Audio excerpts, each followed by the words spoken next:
think it's possible to control someone's attention? Even more than that, what about predicting human behavior?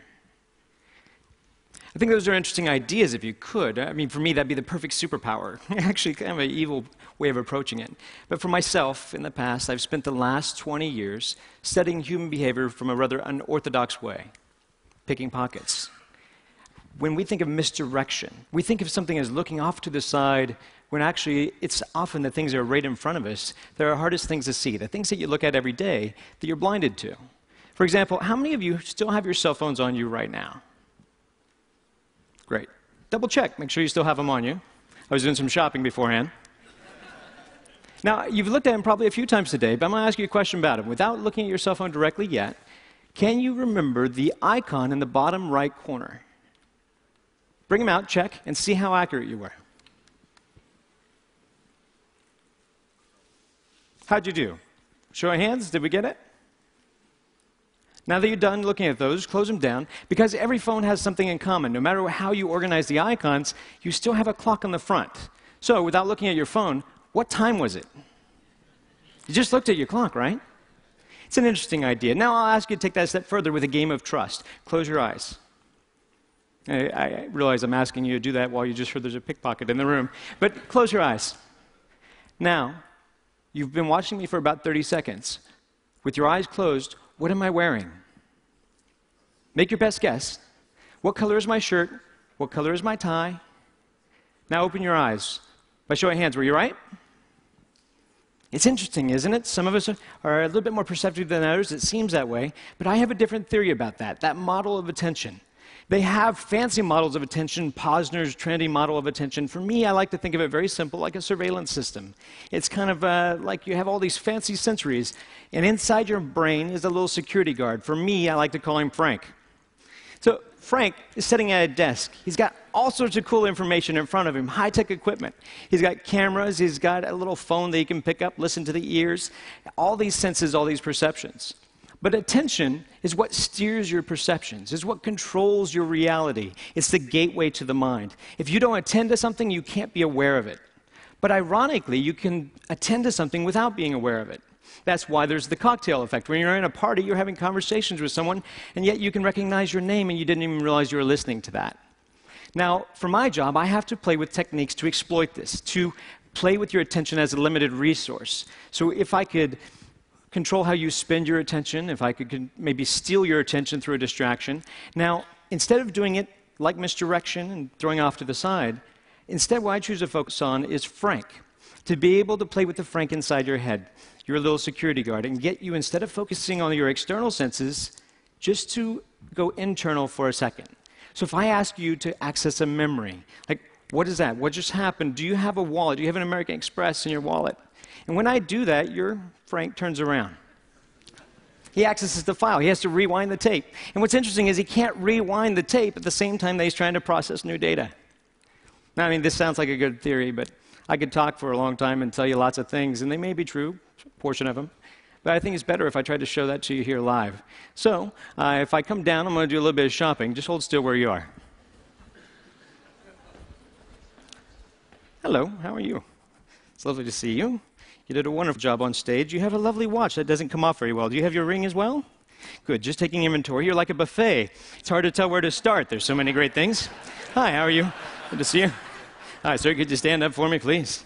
Just right where you are. You're married. You follow the directions well. That's nice to meet you, sir. You don't have a whole lot inside your pockets. Anything down by the pocket over here? Hopefully so. Have a seat. There you go. You're doing well. Hi, sir. How are you? Good to see you, sir. You have a ring, a watch. Do you have a wallet on you? Well, we'll find one for you. Come on up this way, Joe. Give Joe a round of applause. Come on up, Joe. Let's play a game.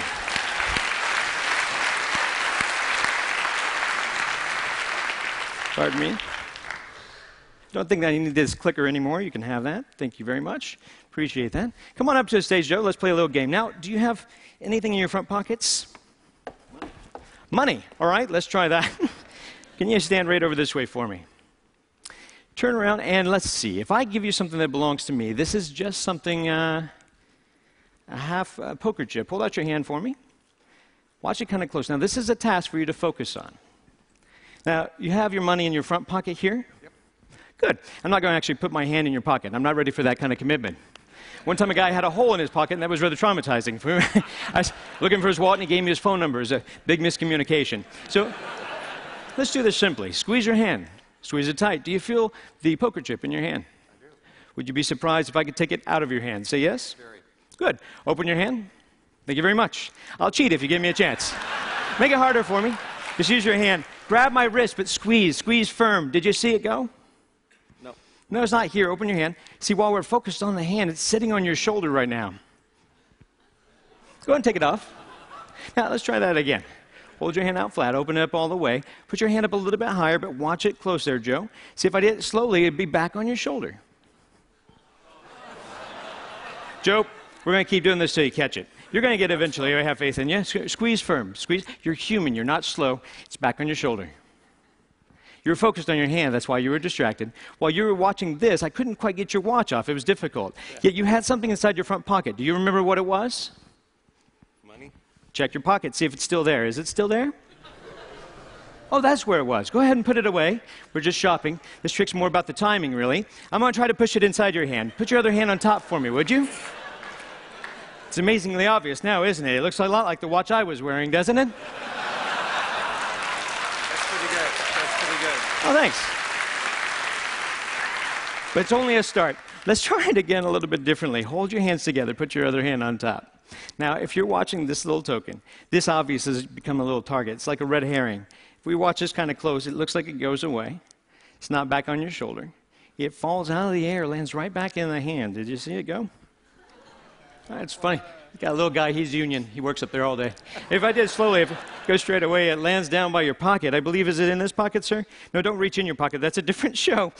Sorry, that's rather strange. They have shots for that. Here, can I show them what that is? That's rather bizarre. Is this yours, sir? I have no idea how that works. We'll just send that over there. That's great. I need help with this one. Step over this way for me. Now, don't run away. You had something down by your pants pocket. I was checking mine. I couldn't find everything. But I noticed you had something here. Feel the outside of your pocket for a moment. Down here, I noticed this. Is this something of yours, sir? Is this?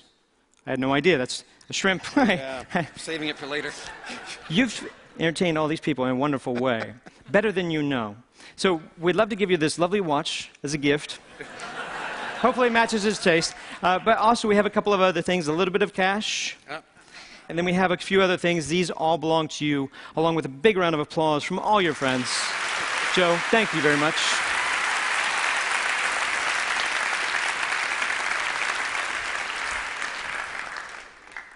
So, same question I asked you before, but this time you don't have to close your eyes. What am I wearing?